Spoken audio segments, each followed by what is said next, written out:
High darlings. నేను ఇప్పుడు మీకు ఎండాకాలం వచ్చింది కదా, ఎండాకాలంలో జీడి పళ్ళు, మామిడి పళ్ళు, సపోటా పళ్ళు, ఈ వేసవి కాలంలో ఎక్కువగా పండే ఈ ఫలాలు ఎంతో గొప్పవి. మామిడి పళ్ళు అయితే ఎండాకాలంలో ఈ నిగనిగలాడుతూ ఎంత మన ఆరోగ్యానికి మేలు చేస్తుందో, అలాగే జీడి పళ్ళు కూడా, అందులో జీడిపప్పు కూడా ఉన్న జీడి పిక్కలు కూడా మనకి అంతే మేలు చేస్తుంది. కానీ ఏది కూడా ఎక్కువగా తింటే మన ప్రాణానికి ఏదైనా నష్టమే. సహజంగా పండే ఈ కాలంలో, పాత కాలంలో ఎక్కువగా జీడిపళ్ళు తింటూ ఉండేవారు. కానీ ఈ కాలంలో మర్చిపోయారు. జీడిపళ్ళు గురించి నేను మీకు వివరంగా చెప్పాలనుకుంటున్నాను.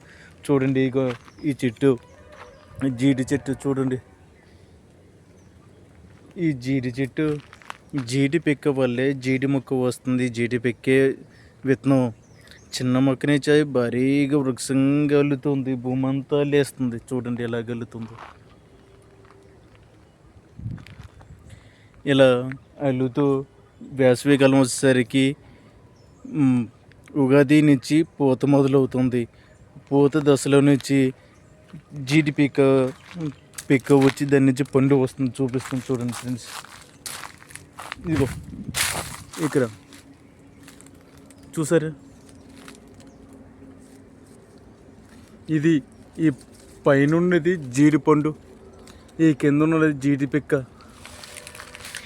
ఇలా జీడిపండు నుంచి పిక్క వస్తుంది. ఆ పిక్కలోనే పప్పు పదార్థం ఉంటుంది.